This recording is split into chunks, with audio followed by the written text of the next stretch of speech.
श्री गणेशाय नमः। श्री हरि संक्षिप्त स्कंद पुराण। नंदभद्र और बालक का संवाद। बालादित्य की स्थापना और नंदभद्र की मुक्ति। नारद जी कहते हैं, तदंतर परम बुद्धिमान नंदभद्र बहुदक कुंड के तट पर वर्तमान कपिलेश्वर लिंग की पूजा करके प्रणाम पूर्वक हाथ जोड़कर भगवान के आगे खड़े हुए। संसार के चरित्रों से उनके मन में कुछ दुख हो गया था, इसीलिए उन्होंने दुखी होकर यह गाथा गाई।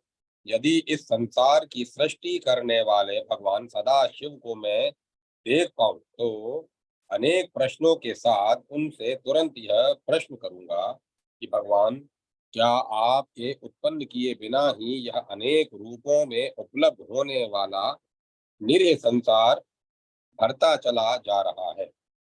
आप चेतन हैं, शुद्ध हैं और राग आदि दोषों से रहित हैं। तो भी आपने जो अखिल विश्व की सृष्टि की है, उसे अपने समान ही चेतन, विशुद्ध एवं राग आदि दोषों से रहित क्यों नहीं बनाया? क्यों जड़ बना दिया? आप तो निर्वैर और समदर्शी हैं। फिर आपका बनाया हुआ यह जगत सुख दुख और जन्म मरण आदि से कलेश क्यों पा रहा? संसार के ऐसे चरित्र से मैं मोहित हो गया हूँ, अतः अब किसी दूसरे स्थान पर नहीं जाऊंगा, भोजन नहीं करूंगा और पानी भी नहीं पीऊंगा। उपर्युक्त बातों का चिंतन करता हुआ मृत्यु मृत्यु पर्यंत यहीं खड़ा रहूंगा। इस प्रकार विचार करते हुए नंदभद्र वहीं खड़े रहे। तत्पश्चात उसके चौथे दिन कोई 7 वर्ष का बालक पीड़ा से पीड़ित होकर बहुदक के सुंदर तट पर आया। वह बहुत ही दुर्बल तथा गलित कुष्ठ का रोगी था। उसे पग पग पर पीड़ा के मारे मूर्छा आ जाती थी। उस बालक ने बड़े कलेश से अपने को संभाल कर नंदभद्र से कहा, अहो, आपके तो सभी अंग सुंदर और स्वस्थ हैं, फिर भी आप दुखी क्यों हैं? उसने उसके पूछने पर नंदभद्र ने अपने दुख का सब कारण कह सुनाया। वह सब सुनकर बालक ने दुखी होकर कहा, कहो, इस बात से मुझे बड़ा भयंकर कष्ट हो रहा है कि विद्वान पुरुष भी अपने कर्तव्य को नहीं समझ पाते।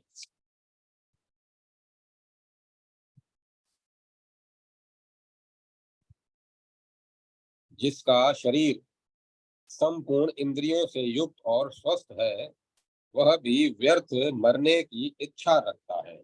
यहाँ राजा खटवांग ने 2 ही घड़ी में मोक्ष का मार्ग प्राप्त कर लिया, उसी भारतवर्ष को आयु रहते कौन त्याग सकता है? मैं तो अपने को ही दृढ़ मानता हूँ, क्योंकि मेरे माता पिता कोई नहीं है, मुझ में चलने की भी शक्ति नहीं है, तथापि मैं मरना नहीं चाहता हूँ। धैर्यवान को सभी लाभ प्राप्त होते हैं, यह श्रुति का वचन सत्य है। आपको तो श्रुति के इस कथन से संतोष धारण करना ही उचित है, क्योंकि आपका यह शरीर अभी दृढ़ है। यदि मेरा भी शरीर किसी प्रकार निरोग हो जाए तो मैं एक एक क्षण में वह सत्कर्म करूंगा जिसको एक एक युग में भोगा जा सकता है।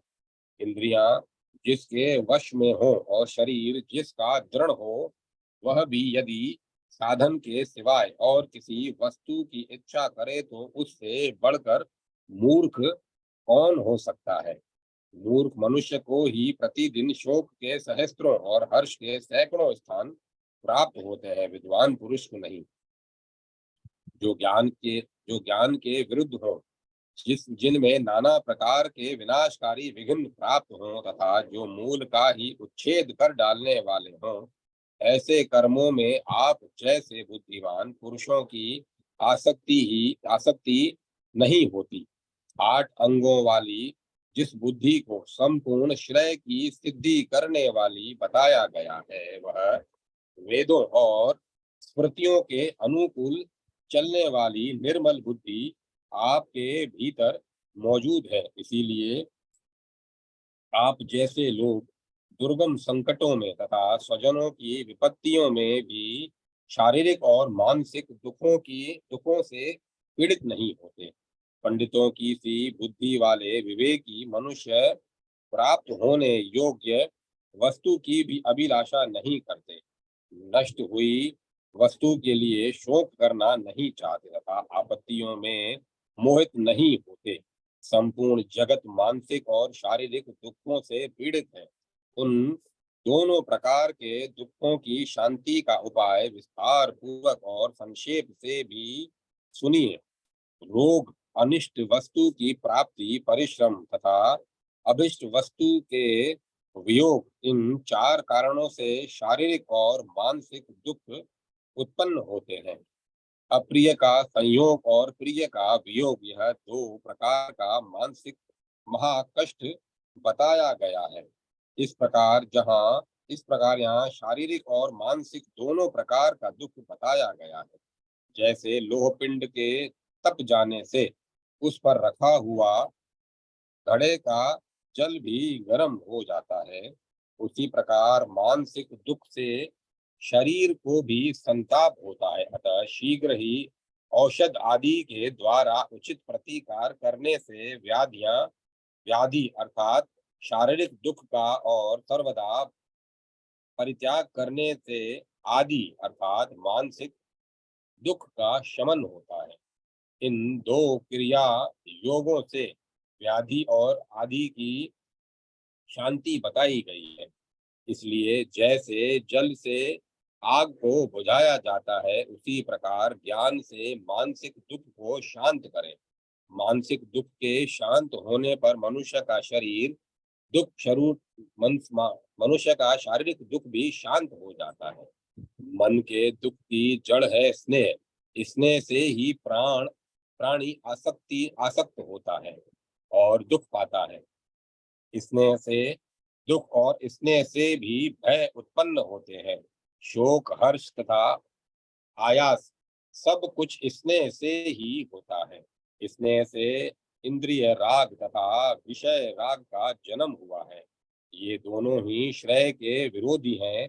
इनमें पहला अर्थात इंद्रिय राग भारी माना गया है। इसीलिए जो स्नेह या आसक्ति का त्यागी, निर्वैर तथा निष्परिग्रह होता है, वह कभी दुखी नहीं होता। जो त्यागी नहीं है, वह इस संसार में बार बार जन्म मृत्यु को प्राप्त होता है।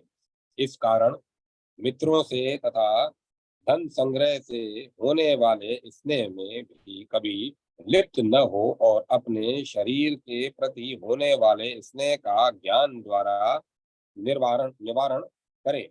ज्ञानी, सिद्ध, शास्त्रज्ञ और जीतात्मा, इनमें स्नेह जनित आसक्ति नहीं होती। ठीक वैसे ही जैसे कमल के पत्तों में पानी नहीं सटता, राग के वशीभूत हुए पुरुष को काम अपनी ओर खींचता है, फिर उसके मन में भोग की इच्छा उत्पन्न होती है। उस इच्छा से ही तृष्णा या लोभ की उत्पत्ति होती है। तृष्णा सबसे बढ़कर पापिष्ठ और सदा उद्वेग में डालने वाली मानी गई है।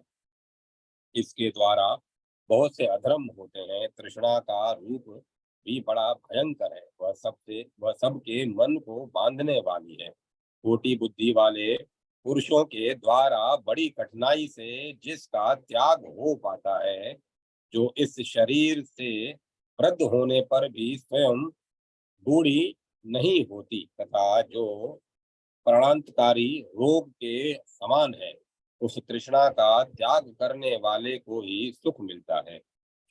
तृष्णा का आदि और अंत नहीं है। जैसे लोहे की मैल लोहे का नाश करती है, उसी प्रकार तृष्णा मनुष्य के शरीर के भीतर रहकर उनका विनाश करती है। नंदभद्र बोले, शुद्ध बुद्धि वाले बालक, यह क्या बात है कि पापी मनुष्य भी निरापद होकर स्त्री और धन के साथ आनंद मग्न देखे जाते हैं। बालक ने कहा, यह तो बहुत स्पष्ट है, जिन्होंने पूर्व जन्मों में तामसिक भाव से दान दिया है, उन्होंने इस जन्म में उसी दान का फल प्राप्त किया है। परंतु तामस भाव से जो कर्म किया गया है, उसके प्रभाव से उन लोगों का धर्म में कभी अनुराग नहीं होता। ऐसे मनुष्य पुण्य फल को भोग कर अपने तामसिक भाव के कारण नरक में ही जाते हैं, इसमें संदेह नहीं है। इस संशय के विषय में मार्कंडेय जी ने पूर्व काल में जो बात कही है, वह इस प्रकार सुनी जाती है। जो मनुष्य ऐसा है एक मनुष्य ऐसा है जिसके लिए इस लोक में तो सुख का भोग सुलभ है, परंतु परलोक में नहीं। दूसरा ऐसा है जिसके लिए परलोक में सुख का भोग सुलभ है, किंतु इस लोक में नहीं। तीसरा ऐसा है जिसके लिए इस लोक में और परलोक में भी सुख भोग प्राप्त होता है, और एक चौथे प्रकार का मनुष्य है जिसके लिए न तो इस लोक में सुख है और न परलोक में ही। जिसका पूर्व जन्म में किया हुआ पुण्य शेष है, उसी को वह भोगता है, और नूतन पुण्य का उपार्जन नहीं करता। उस मंद बुद्धि और भाग्यहीन मानव को प्राप्त हुआ वह सुख भोग केवल इसी लोक के लिए बताया गया है। जिसका पूर्व जन्मोपार्जित पुण्य नहीं है, किंतु वह तपस्या करके नूतन पुण्य का उपार्जन करता है, उस बुद्धिमान को परलोक में सदा ही सुख का भोग प्राप्त होता है। जिसका पहले का किया हुआ पुण्य भी वर्तमान है, और तपस्या से नूतन पुण्य का भी उपार्जन हो रहा है, ऐसा बुद्धिमान कोई होता है, जिसे इहलोक में और परलोक में भी सुख भोग प्राप्त होता है। जिसका पहले का भी पुण्य नहीं है, और इस लोक में भी जो पुण्य का उपार्जन नहीं करता, ऐसे मनुष्य को न इहलोक में सुख मिलता है और न परलोक में ही। इस नराधम को धिक्कार है, जो महाभाग ऐसा जानकर सब कार्यों का त्याग करके भगवान सदाशिव का भजन और वर्ण धर्म का पालन कीजिए। ऐसा जानकर सब कार्यों का त्याग करके भगवान सदाशिव का भजन और वर्ण धर्म का पालन कीजिए। इससे बढ़कर दूसरा कोई कर्म नहीं है।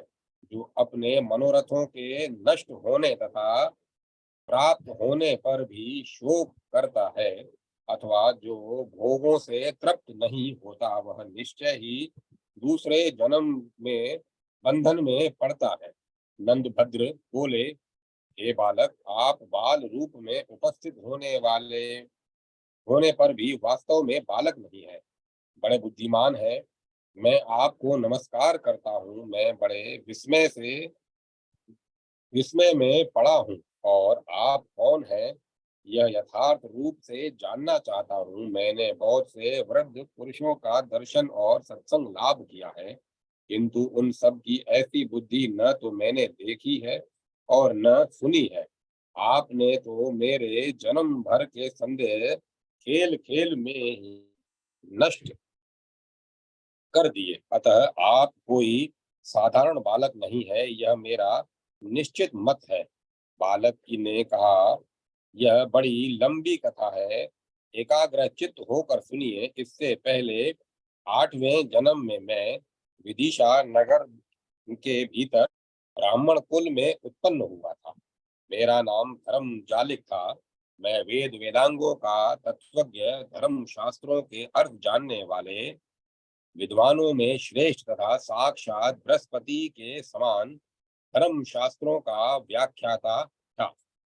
लोगों के लिए तो मैं नाना प्रकार के धर्मों का विस्तार पूर्वक वर्णन करता था, परंतु स्वयं अत्यंत दुराचारी तथा पापियों के पापियों में भी सबसे बड़ा पापी राज था। मांस खाता, मदिरा पीता और पराई स्त्रियों के साथ सदा रमण किया करता था। झूठा दम्भी, पाखंडी, दुष्ट, लोभी, दुरात्मा और शठ, इन सभी विशेषणों से मैं विभूषित था। कभी और कहीं भी कोई सत्कर्म नहीं करता था। चाली पुरुषों की भांति लोगों को केवल जाल सिखाता था। इसीलिए मेरे यथार्थ स्वरूप को जानने वाले लोग मुझे धर्म जालिक कहते थे। इस प्रकार मैंने बहुत से पातक बटोरे। फिर अंतकाल आने पर मृत्यु के पश्चात मैं यमलोक में गया और वहां मुझे कुटशालमली नामक नरक में गिराया गया। पुनः यमदूत मुझे अपने कुकृत्यों का स्मरण दिलाते हुए इधर उधर घसीटने लगे। मैं कभी तलवारों से काटा जाता और कभी कुत्तों से नुचवाया जाता था। इस दशा में वहां प्रति क्षण जीता और मरता रहा, अर्थात बार बार मूर्छित होता था। उस समय अनेक प्रकार से अपनी निंदा करता हुआ मैं बहुत वर्षों तक पड़ा रहा। धर्मराज के दूतों द्वारा पीड़ित होने पर नरक में जैसी बुद्धि होती है, वही यदि वहां यहाँ 2 घड़ी भी रह जाए तो मनुष्य धन्य धन्य हो जाए। तदंतर अत्यंत यातना भोगने के पश्चात यमदूतों ने मुझे किसी प्रकार छोड़ा। फिर स्थावर योनि में जाकर अनेक प्रकार के कलेशों का उपभोग करके मैं सरस्वती नदी के सुंदर तट पर एक कीड़ा हुआ। कीड़े की योनि में रहते समय एक दिन मैं मार्ग में सुख पूर्वक सो रहा था। इतने ही में वहां अकस्मात आते हुए रथ की गड़गड़ाहट मुझे बड़े जोर से सुनाई पड़ी। उस आवाज को सुनकर मैं डर गया और सहसा मार्ग छोड़कर बड़े वेग से दूर भागने लगा। उसी बीच में इच्छा अनुसार घूमते हुए भगवान वेद व्यास उधर आ निकले। मुनिवर व्यास ने वहां उस अवस्था में पड़े हुए मुझे कृपा पूर्वक देखा। ब्राह्मण जन्म में मैंने सब लोगों को जो नाना प्रकार के धर्मों का उपदेश किया था, उसी के प्रभाव से उस कीट जन्म में मुझे व्यास जी का संग प्राप्त हुआ। वे सब जीवों की भाषा जानते हैं। उन्होंने कीड़े की भाषा में मुझसे कहा, ओ ओ कीट, क्यों इस प्रकार भागा जा रहा है? किस लिए मृत्यु से इतना डरता है? अहो, मनुष्य को यदि मृत्यु से भय हो तो उचित हो सकता है। तू तो कीट है, तुझे इस शरीर के छूटने का इतना भय क्यों है? व्यास जी के ऐसा कहने पर पूर्व पुण्य के प्रभाव से मेरी भी बुद्धि जागृत हुई। तब मैंने उन्हें इस प्रकार उत्तर दिया, विश्ववंद मुनीश्वर, मुझे इस मृत्यु से किसी प्रकार का भय नहीं। मेरे मन में यही भय है कि मैं इससे भी नीच योनि में न चला जाऊं। इस कुत्सित कीट योनि में भी अधम दूसरी दूसरी करोड़ों योनियां हैं। उनमें गर्भ आदि धारण के कलेश से मुझे डर लगता है और किसी कारण से मैं भयभीत नहीं हूँ।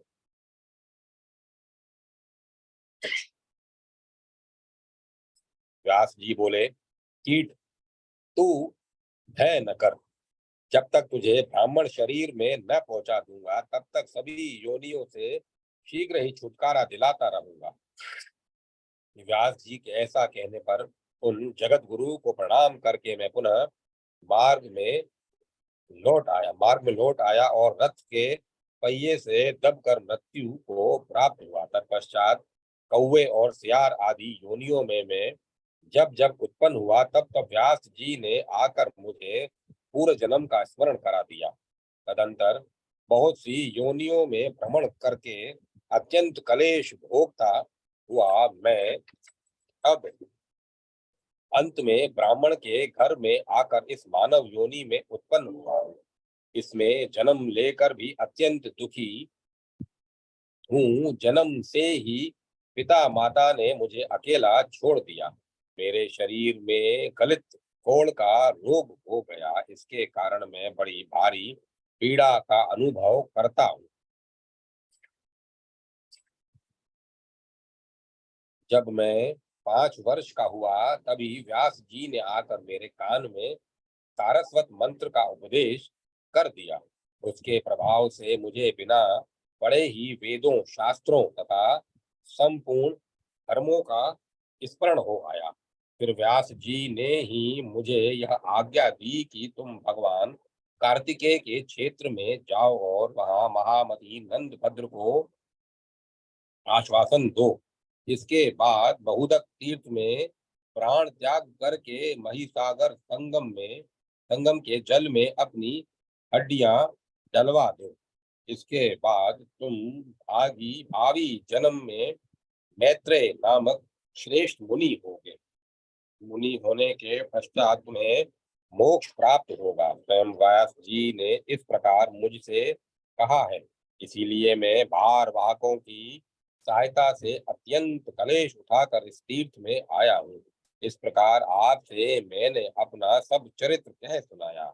नंदभद्र जी, आप इस प्रकार कष्टदायक नंदभद्र जी, पाप इस प्रकार कष्टदायक होता है, अतः आप सदा ही इसका त्याग करें। नंदभद्र बोले, अहो, आपका यह चरित्र बड़ा अद्भुत है। इससे मेरे हृदय में पुनः धर्म के लिए 100 गुनी दृढ़ता हो गई। परंतु आपने जो मुझे धर्म का उपदेश किया है, उसके बदले में मैं आपकी कोई सेवा करना चाहता हूँ। अतः आप धर्म का स्मरण कीजिए और मुझे कोई निश्चित आदेश दीजिए। बालक ने कहा, नंदभद्र जी, मैं इस तीर्थ में 1 सप्ताह तक निराहार रहकर भगवान सूर्य के मंत्रों का जप करूंगा। तत्पश्चात शरीर त्याग दूंगा। इसके बाद आप बरक्रिया बरकरिका बरकरिका तीर्थ में ले जाकर मेरे शरीर का दाह कर दीजिएगा और मेरी सब हड्डियां इसी तीर्थ में डाल दीजिएगा। इस बहुदक तीर्थ में जहाँ मैं प्राण त्याग करूंगा, वहां मेरे नाम से भगवान सूर्य की स्थापना भी कर दीजिएगा। भगवान सविता सर्वश्रेष्ठ देवता है। द्विजों के तो वे सर्वस्व ही है। संपूर्ण वेदों और वेदांगों ने भगवान सूर्य की महिमा का गान किया है। आप भी सदा इन सूर्य भगवान का भजन और इस बहुदक कुंड का सेवन करते रहें। व्यास जी के बताए अनुसार इस तीर्थ का संक्षिप्त महात्म्य भी मैं आपको बता रहा हूँ। जो मनुष्य माघ मास की सप्तमी तिथि को बहुदक तीर्थ में स्नान करके पितरों को पिंड दान करता है, उनके वे पितर अक्षय तृप्ति को प्राप्त होते हैं। बहुदक तीर्थ के किनारे पितरों के उद्देश्य से जो कुछ भी दिया जाता है वह अक्षय होकर उनके समीप पहुंच जाता है। बहुदत्त कुंड में किया हुआ स्नान, दान, जप, होम, स्वाध्याय और पितृ तर्पण सब महान फल देने वाले होते हैं। नारद जी कहते हैं, यूं कहकर वह बालक मौन हो गया और बहुदत्त कुंड में स्नान करके पवित्र हो तटवर्ती वृक्ष के नीचे बैठकर स्वयं सूर्य मंत्रों का जप करने लगा। 7वीं रात्रि व्यतीत होने पर बालक ने प्राण त्याग दिए। फिर नंदभद्र ने बालक के कथनानुसार ब्राह्मणों द्वारा उसके शव का विधि पूर्वक दाह संस्कार करवाया। सूर्य मंत्र के जप में लगे हुए उस बालक ने वहां जहां प्राण त्याग किए थे, वहां नंदभद्र ने बालादित्य के नाम से विख्यात भगवान सूर्य की प्रतिमा स्थापित की। जो बहुदक में स्नान करके बालादित्य का पूजन करता है, उस पर भगवान सूर्य प्रसन्न होते हैं और वह मोक्ष का उपाय प्राप्त कर लेता है। तदंतर नंदभद्र ने भी दूसरी स्त्री से विवाह करके उसके गर्भ से अपने ही समान अनेक पुत्र उत्पन्न किए। वे सदा भगवान शिव और सूर्य की उपासना में लगे रहे। अंत में उन्होंने भगवान शिव का सारूप्य प्राप्त किया, जिससे इस संसार में लौटना नहीं होता। इस प्रकार यह महाकुंड बहुदक के नाम से विख्यात हुआ। जो श्रद्धा पूर्वक इस तीर्थ के महात्म्य को सुनता है, उस पर भगवान सूर्य प्रसन्न होते हैं तथा वह अपने हृदय में मोक्ष का चिंतन करते हुए भवसागर से मुक्त हो जाता है। वही सागर संगम तीर्थ की रक्षा करने वाली देवियों का परिचय। नारद जी कहते हैं, अर्जुन, तदंतर मैंने इस तीर्थ की रक्षा के लिए देवियों की आराधना करके जिस प्रकार उन्हें यहाँ स्थापित किया, वह प्रसंग सुनो। जैसे सबके आत्मा परमेश्वर सब भूतों में व्यापक है,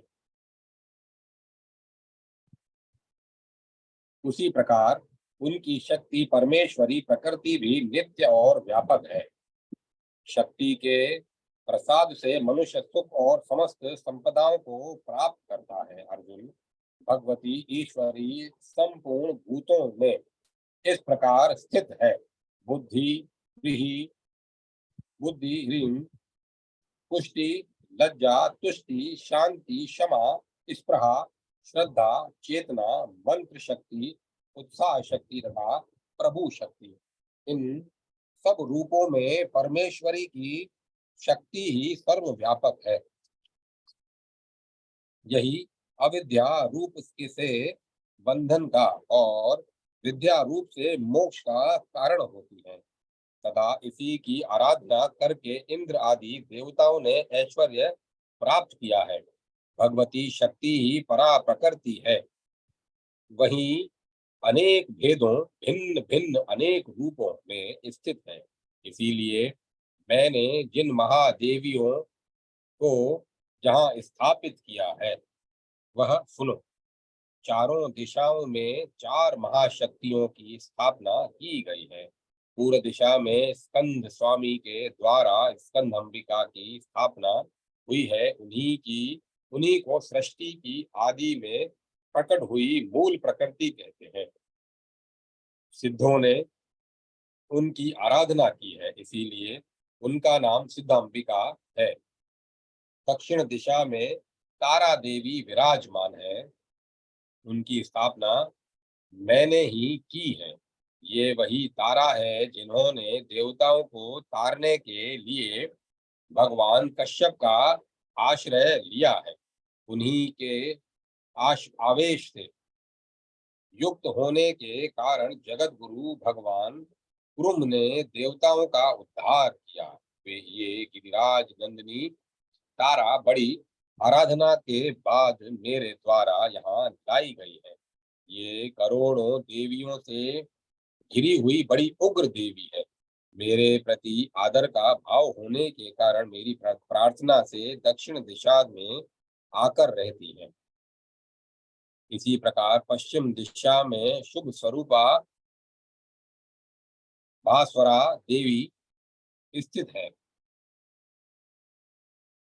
जिनसे व्याप्त होकर सूर्य आदि मंडल प्रकाशित होते हैं। जिनकी शक्ति से संपूर्ण नक्षत्र मंडल सब और ओत आते जाते हैं, वे भास्वरा देवी ही हैं।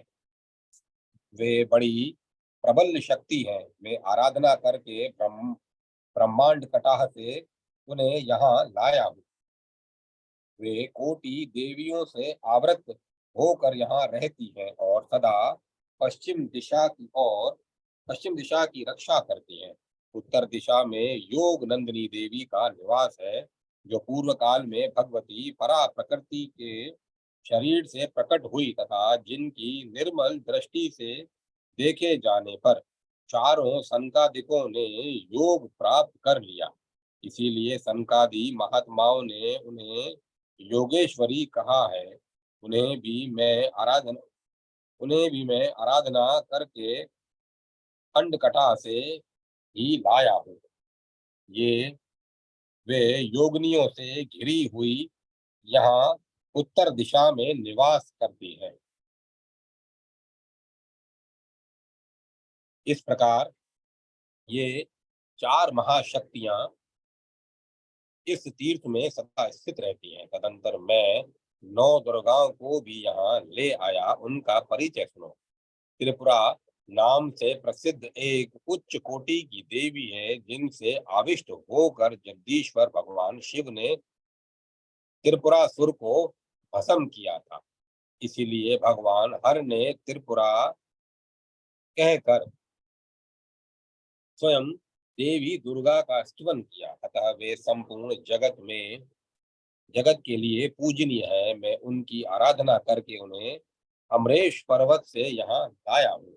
भक्तों की मनोवांछित कामनाएं पूर्ण करने वाली वे त्रिपुरा देवी हटादित्य के समीप विराजमान है। इनके सिवाय दूसरी कोलंबा नाम की देवी है, जो सनातन महाशक्ति है। उन्हीं के आवेश से युक्त होकर वराह रूपधारी भगवान विष्णु ने इस पृथ्वी को जल से ऊपर उठाया था। इसीलिए भगवान विष्णु ने कोलंबा नाम से उनकी स्तुति की और पूजा की। अर्जुन, मैंने शक्ति योग से कोलंबा देवी को प्रसन्न किया है। वे वराहगिरी पर निवास करती हैं, वहीं से मैं उनको यहाँ लाया हूँ। तीसरी दुर्गा भी इस पूर्व दिशा में ही स्थित है। उनका नाम कपालेशा है। मैंने और कार्तिकेय जी ने उनकी स्थापना की है। उनके प्रभाव का वर्णन पहले किया जा चुका है। वे नरश्रेष्ठ धन्य हैं, जो कपालेश्वर की पूजा करके उन कपालेशा देवी का नित्य दर्शन करते हैं। वे संपूर्ण विश्व की शक्ति हैं। इस प्रकार 3 दुर्गाएं पूर्व दिशा में विराज रही है। अब पश्चिम दिशा में जो परम उत्तम 3 दिशाएं सुशोभित है, उनका वर्णन करूंगा। पश्चिम में जो स्वर्णासाक्षी स्वर्णासाक्षी देवी है, स्वर्णाक्षी देवी हैं, वे समस्त ब्रह्मांड का भली भांति पालन करने वाली है। मैंने बड़ी आराधना करके इस तीर्थ में उन्हें विराजमान किया है। जो उन्हें प्रणाम तथा भक्ति पूर्वक उनका पूजन करते हैं, वे 33 करोड़ देवियों के समादर के पात्र होते हैं। पश्चिम में दूसरी महादुर्गा चर्चिता भी निवास करती हैं। उन्हें मैंने बड़ी भक्ति के साथ प्रार्थना करके रसातल से यहाँ बुलाया है। उसी दिशा में त्रिलोक्य विजया नाम से प्रसिद्ध तीसरी महादुर्गा का भी निवास है, जिनकी आराधना करके रोहिणी वल्लभ चंद्रमा ने त्रिभुवन में विजय प्राप्त की थी। उनको मैं सोमलोक से लाया हूँ। वे पूजित होने पर सदा विजय देने वाली। अब उत्तर दिशा में निवास करने वाली देवियों का परिचय सुनो। उत्तर में भी एक वीरा आदि 3 देवियां स्थित हैं। एक वीरा देवी पूजन तथा आराधना करने पर मनुष्यों को उनकी समस्त अभिष्ट वस्तुएं प्रदान करती हैं। अर्जुन, उन्हें मैं बड़ी आराधना के बाद ब्रह्मलोक से लाया हूँ। उनका नाम कीर्तन भी दुष्टों का विनाश करने वाला है। दूसरी हर सिद्धि नाम वाली दुर्गा देवी है, जो बड़ी बलवती है। उन्हें मैं शाकोत्तर नामक स्थान से आराधना करके लाया हूँ। जो लोग हर सिद्धि की उपासना में तत्पर रहने वाले हैं, उनके पास डाकनिया आदि नहीं जाती। तीसरी दुर्गा चंडिका देवी ईशान कोण में स्थित है। वे ही नवी दुर्गा है। उन्होंने पार्वती के शरीर से निकलकर रोष पूर्वक चंड मुंड नामक महान असुरों का संहार किया था, जो थोड़ी या बहुत सामग्री के द्वारा कात्यायनी देवी का पूजन करते हैं, उन्हें करोड़ों देवियों से घिरी हुई वे दुर्गा देवी ऐश्वर्य प्रदान करती है। जो मनुष्य देवी को प्रणाम करता है वह सब प्रकार के अरिष्टों से छुटकारा पा जाता है।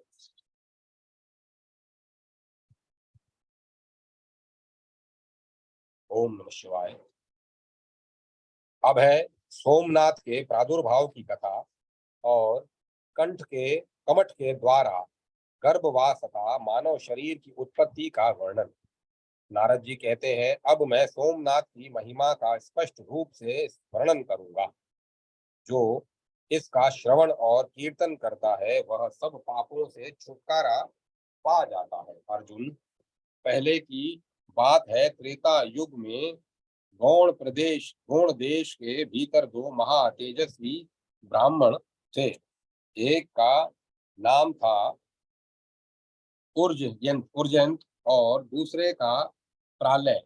इन दोनों ने एक दिन पुराण में एक श्लोक देखा। वे शास्त्रों के ज्ञाता थे। वह श्लोक देखकर उनके मन में रोमांच हो आया। श्लोक इस प्रकार था, ब्रह्मा जी ने पुलस्त मुनि के प्रभास आदि तीर्थों का वर्णन किया है। जिन्होंने इनमें डुबकी नहीं लगाई उन्होंने तीर्थों का सेवन नहीं किया। यह श्लोक पढ़कर वे बार बार इसे दोहराने लगे। तदंतर वे तीनों ब्राह्मण प्रभास स्थान के लिए घर से निकले और वनों तथा एवं नदियों को धीरे धीरे पार करते हुए महर्षियों से सेवित कल्याणमयी नर्मदा नदी के पार तक चले गए। मार्ग में गुप्त क्षेत्र महिसागर संगम की महिमा सुनकर वहां स्नान करके पुनः वे प्रभास के ही पथ पर चल दिए। वह मार्ग सर्वथा जन शून्य था। वे दोनों यात्री भूख और प्यास से बहुत पीड़ित हुए और सिद्ध लिंग के समीप पहुंचकर मूर्छित हो गए। फिर दो ही घड़ी के बाद कुछ चेत में आने पर प्रलय ने उर्जयंत के से धैर्य पूर्वक कहा, सखे मुझे क्या कुछ सुनाई पड़ा है? सखे मुझे यहाँ कुछ सुनाई पड़ा है, वह बतलाता हूँ, सुनो।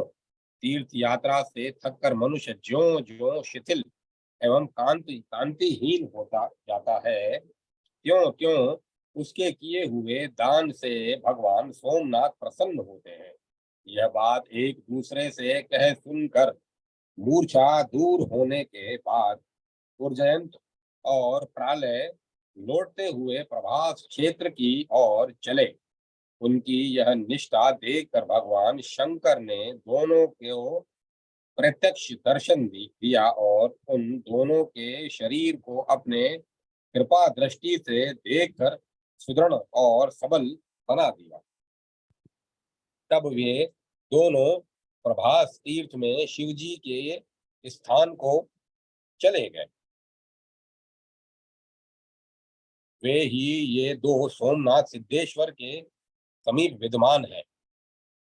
पश्चिम में उज्जैन और पूर्व में प्रालेश्वर है, जो सोम कुंड के जल में तथा महिसागर संगम में धीरे से स्नान करके युगल सोमनाथ का दर्शन करता है। वह जन्म भर के पापों को से छूट जाता है। ब्रह्मा जी ने यहाँ आटकेश्वर नामक शिवलिंग की स्थापना करके एकाग्र चित्त हो उसकी स्तुति की थी। अर्जुन, उस स्तुति को सुनो। भगवान रुद्र सूर्य के समान अमित तेजस्वी आपको नमस्कार है। आप सबकी उत्पत्ति करने वाले भव, दुखों को दूर भगाने वाले रुद्र तथा जल में रस हैं। आपको नमस्कार है। आप संहारकारी शर्व हैं। पृथ्वी आपका रूप है। आप नित्य सुंदर गंध धारण करने वाले हैं, आपको नमस्कार है। आप सबके ईश्वर तथा वायु रूप है। आपने ही कामदेव का नाश किया है, आपको नमस्कार है। आप पशुओं जीवों के अधिपति पालक तथा अत्यंत तेजस्वी है। आपका स्वरूप भयंकर है। यह आकाश आपका ही एक रूप है। आप शब्द मात्र परमेश्वर को नमस्कार है। आप महादेव हैं। ओम चंद्रमा रूप अथवा उमा सहित हैं तथा अमृत स्वरूप है, आपको नमस्कार है। आप उग्र रूप यजमान मूर्ति तथा कर्म योगी है, आपको नमस्कार है। इस प्रकार दिव्य नामों के साथ उच्चारित इस आठकेश्वर स्तोत्र को, जिसका निर्माण साक्षात ब्रह्मा जी ने किया है, जो पढ़ता और सुनता है वह भगवान शिव के सायुज्य को प्राप्त होता है, इसमें संदेह नहीं। महिसागर संगम में इस प्रकार के बहुत से पवित्र तीर्थ हैं, जिनका मैंने संक्षेप में वर्णन किया है। अर्जुन बोले, मुने, आपके द्वारा स्थापित महिसागर स्थान में जो जो प्रधान तीर्थ हैं, उनका मुझसे वर्णन कीजिए।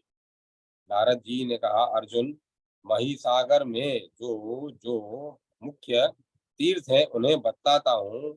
उस तीर्थ में जयादित्य नाम से प्रसिद्ध भगवान सूर्य विराजमान है। उनके प्रादुर्भाव की कथा सुनो। मैं इस महिसागर संगम स्थान की स्थापना करके कुछ काल के अनंतर भगवान सूर्य का दर्शन करने के लिए उनके लोक में गया। वहां प्रणाम करके आसन पर बैठ जाने के बाद सूर्य देव ने अर्घ्य से मेरा पूजन किया और हंसकर मधुर वाणी में कहा, विप्रवर, आप कहाँ से आए हैं और कहाँ जाएंगे?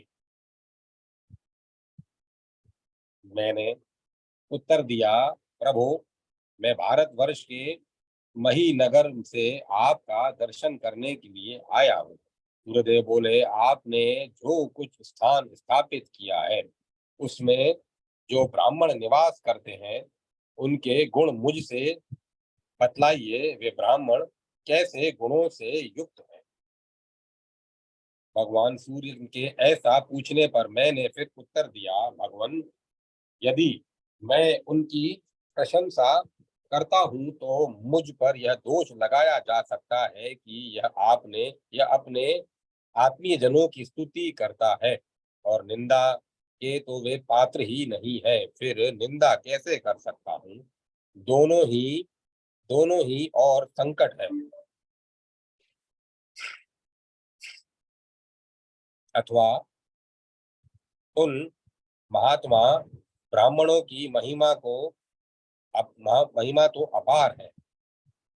यदि मैंने उसे बहुत घटा करके कहा तब तो मुझे महान दोष ही लगेगा।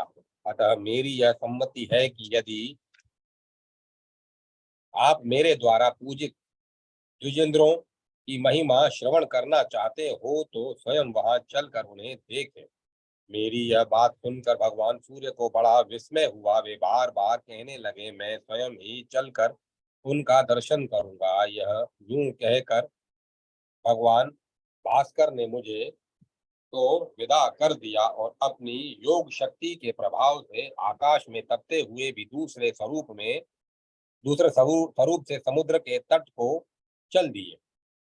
उन्होंने महातेजस्वी वृद्ध ब्राह्मण का रूप धारण कर लिया था। त्रिकाल स्नान से जैसी पिंगल वर्ण की जटा हो जाती है, वैसी पिंगल वर्ण की जटा धारण किए हुए उन महात्मा को मेरे ब्राह्मणों ने देखा। फिर तो वे हारित आदि द्विज अपनी ब्रह्मशाला से उठकर उन ब्राह्मण देवता की ओर दौड़ पड़े। उस समय उनके नेत्र हर्ष से खिल उठे थे। नए आए हुए उन श्रेष्ठ द्विज को नमस्कार करके वे सब के सब प्रसन्नता पूर्वक बोले, विप्रवर, आज हमारा दिन बड़ा ही पुण्यजनक है। आज यह स्थान परम उत्तम है, क्योंकि आपने स्वयं कृपा करके यहाँ पदार्पण किया है। इसमें संदेह नहीं है। उत्तम ब्राह्मण कृपा करके ही किसी धन्यग्रस्त को पवित्र करने के लिए उसके घर अतिथि के रूप में पधारते हैं। अतः आप इन पैरों से चल फिर कर आज हमारे ग्रहों को पवित्र कीजिए, साथ ही दर्शन, भोजन और विश्राम आदि के द्वारा हमारे सहित इस स्थान को भी पावन बनाइए। अतिथि बोले, ब्राह्मणों, भोजन दो प्रकार का होता है, एक प्राकृत और दूसरा परम। अतः मैं आप लोगों का दिया हुआ उत्तम परम भोजन प्राप्त करना चाहता हूँ। अतिथि की यह बात सुनकर हारित ने अपने 8 वर्ष के बालक से कहा, बेटा कमठ, क्या तुम ब्राह्मण के बताए हुए भोजन को जानते हो? कमठ ने कहा, पिताजी, मैं आपको प्रणाम करके वैसे परम भोजन का परिचय दूंगा जो ब्राह्मण देवता को वह भोजन दे देकर तृप्त करूंगा।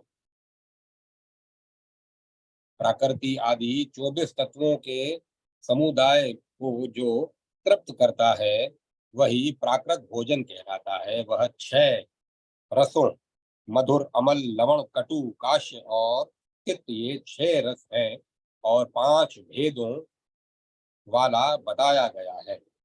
भक्ष्य, भोज्य, पेय, लय तथा चोष्य, ये भोजन के 5 भेद हैं। उसके भोजन करने से शरीर रूपी क्षेत्र की तृप्ति होती है। दूसरा जो परम भोजन कहा गया है उसकी व्याख्या इस प्रकार है। परम कहते हैं आत्मा को, उसका जो भोजन है वही परम भोजन है। अतः नाना प्रकार के धर्म का जो श्रवण है उसे अन्न कहा गया है। क्षेत्रज्ञ आत्मा उस अन्न का भोक्ता है और दोनों कान उस अन्न को ग्रहण करने के लिए मुख्य है। पिताजी, वही परम भोजन आज मैं इन ब्राह्मण देवता को दूंगा। विप्रवर, आपकी जो इच्छा हो पूछिए। विद्वान ब्राह्मणों की इस सभा में अपनी शक्ति के अनुसार मैं आपको संतुष्ट करूंगा। कमठ की यह महत्वपूर्ण बात सुनकर अतिथि ब्राह्मण ने मन ही मन उसकी सराहना की और यह प्रश्न उपस्थित किया, जीव कैसे उत्पन्न होता है?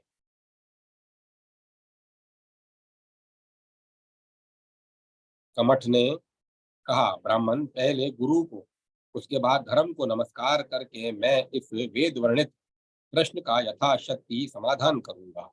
जीव के जन्म लेने के 3 प्रकार का कर्म कारण होता है, पुण्य, पाप और अभय मिश्रित।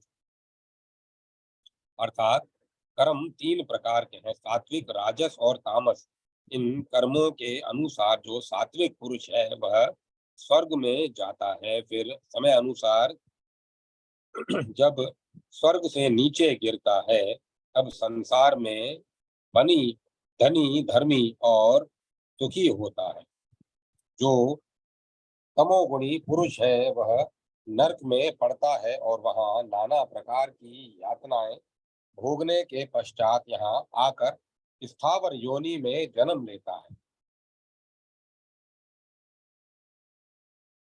तदंतर दीर्घ काल तक उस योनि में रहते हुए महात्मा पुरुषों के दर्शन, स्पर्श, उपभोग और समीप बैठने आदि से स्थावर शरीर से मुक्त होने होकर वह मनुष्य होता है। मनुष्य होने पर भी वह दुखी, दरिद्रता आदि से घिरा हुआ तथा विकलेंद्रिय, अंधा, बहरा, काना, लंगड़ा, कुबड़ा, लूला आदि होता है। यह सब जो लोगों के प्रत्यक्ष है, यह सब पाप का ही लक्षण है। जो पाप और पुण्य दोनों से मिश्रित कर्म वाला पुरुष है वह पशु पक्षी आदि की योनि को प्राप्त होता है। तत्पश्चात वह इस संसार में मनुष्य होता है। बिना पुण्य अधिक और पाप थोड़ा होता है। जिसका पुण्य अधिक और पाप थोड़ा होता है दुख को दुखी वह पहले दुखी होकर पीछे सुखी होता है। जिसका पाप बहुत अधिक है और पुण्य बहुत कम, वह पहले सुखी और पीछे दुखी होता है। यह मिश्रित कर्म का लक्षण है। इनमें से पहले मनुष्य की उत्पत्ति का प्रसंग सुनिए। पुरुष और स्त्री के वीर्य तथा रज का संगम होने पर सूक्ष्म ज्ञानेन्द्रिय मन बुद्धि तथा शुभाशुभ कर्म संस्कार के कारण जब कर्म संस्कार के साथ जब गर्भ में प्रवेश करके रजोवीर्य कलल में स्थित होता है, उस समय वह मूर्छित अवस्था में रहकर 1 मास तक कलल में ही पड़ा रहता है। दूसरा महीना आने पर वह कलनाकार जीव धनी भाव को प्राप्त होता है। तीसरे महीने में उसके अवयवों का निर्माण होने लगता है। इस प्रकार होते हुए 7वें महीने में वह माता के खाए पिए हुए अन्न और जल का सार अंश ग्रहण करने लगता है। 8वें और 9वें महीने में उस बालक को गर्भ में बड़ा उद्वेग प्राप्त होता है। उसके सब अंग झिल्ली में लपेटे हुए होते हैं और हाथों की उंगलियां मुख में बंधी होती हैं। यदि गर्भ का बालक अधिकतर उदर के मध्य भाग में रहता है, तब वह नपुंसक है। यदि वह वाम भाग में ठहरता है तो कन्या, और यदि वह दक्षिण भाग में रहा करता है तो पुरुष है। इस प्रकार वह उदर में किसी एक भाग में स्थित होता है। जिन योनियों में वह जन्म लेता है उसका ज्ञान उस समय उसे होता है। उतना ही नहीं, उसे पहले के अनेक जन्मों के पहले के अनेक जन्मों की बातों का भी स्मरण हो आता है। वह गाढ़ अंधकार में अदृश्य होकर पड़ा रहता है। वहां की दुर्गंध से वह अत्यंत मोह को प्राप्त होता है। यदि माता ठंडा जल पीती है तो उसे सर्दी मालूम होती है। यदि गर्म जल पीती है तो उसे गर्मी का अनुभव होता है। माता के मैथुन या परिश्रम करने पर उसको कलेश होता है। यदि माता को कोई रोग है तो उससे गर्भ के बालक को भी पीड़ा होती है। उसके इसके सिवाय इस बालक को स्वयं भी ऐसे रोग होते हैं जिन्हें माता पिता नहीं देख पाते। अधिक सुकुमारता होने से वे रोग गर्भस्थ शिशु के अंगों में तीव्र वेदना उत्पन्न करते हैं। इस अवस्था में थोड़े ही समय को भी वह 100 वर्षों के समान दुस्सह मानता है। अपने प्राचीन कर्मों से भी गर्भ में बालक को बड़ा संताप होता है।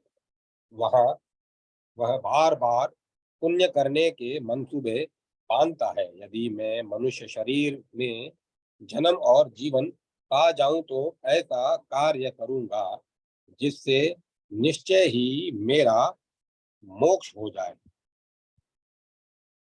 सीमंतोन्नयन संस्कार के बाद उपर्युक्त चिंता में पड़े हुए बालक के शेष 2 मास अधिक पीड़ा के कारण 3 युगों के समान बीतते हैं। तत्पश्चात जन्म का समय आने पर प्रसूति वायु से प्रेरित होकर नीचे मुख वाला वह बालक बड़ी पीड़ा का अनुभव करता है तथा योनि के योनि के संकीर्ण द्वार से कष्ट पूर्वक निकलने लगता है। उस समय उसे ऐसी पीड़ा होती है मानो कोई उसकी चमड़ी नोच रहा हो। किसी के हाथ का स्पर्श आदि भी उसे आरे की धार के समान स्पर्श सा जान पड़ता है।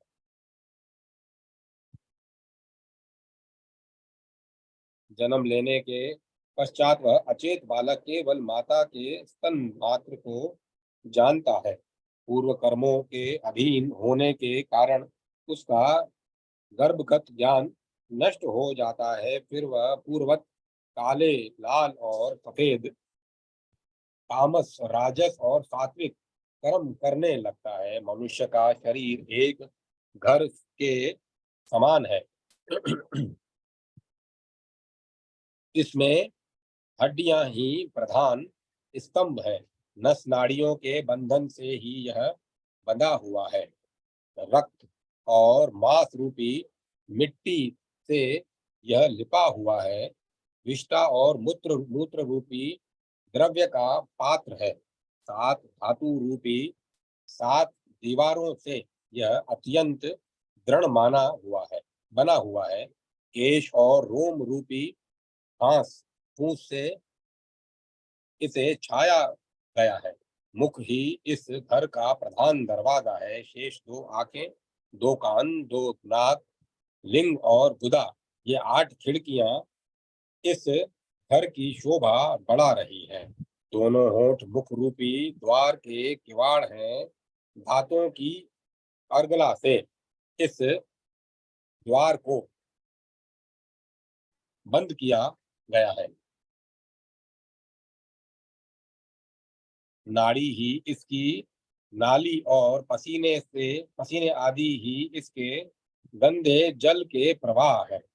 यह देह देह के कफ और पित्त की में डूबा हुआ है। जरा अवस्था और शोक से व्याप्त है। काल की मुखाग्नि में इसकी स्थिति है। राग और द्वेष आदि से यह सदा